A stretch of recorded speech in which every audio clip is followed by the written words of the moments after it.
Let's take some common lumber and some rebar and make a double pet kennel.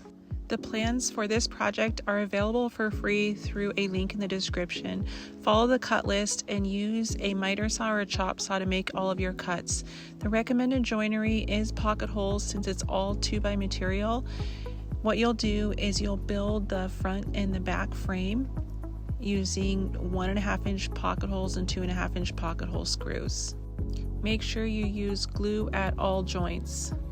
Then we'll just tie the two frames together with 2x4s on the bottom, 2x2s at the top. We're going to add some 2x2s to support the door openings and also to support the divider between the two kennels. So here is all the 2x framing done. Then just drill holes for the rebar to slide in later steps. Now for the back, I cut it with a circular saw and my homemade rip jig, and then attached it to the back with glue and 3/4 inch brad nails.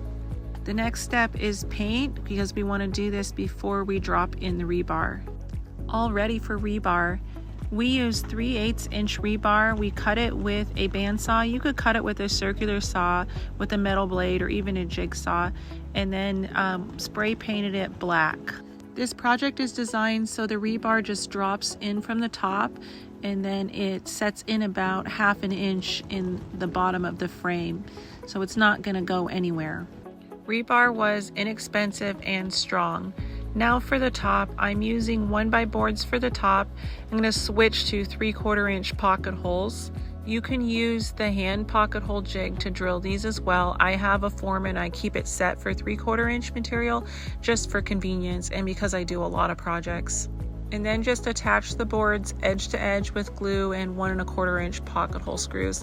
I like this vertical method just because I have a lot of control over the joint. I feel like it's easier as well and quicker, and it saves me a ton of time when it comes to sanding. For sanding, I sand in the direction of the wood grain using a medium grit sandpaper.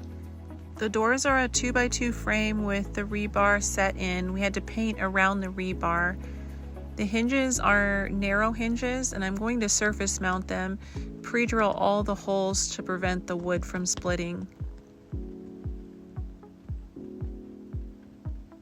I used some shims to keep a gap at the bottom of the door when installing and tried to go for a 1/4 inch gap all the way around. I pre-drilled all the holes for the hinges and the latch and attached it. The gate latch worked really good and secures the door and also makes it easy to open.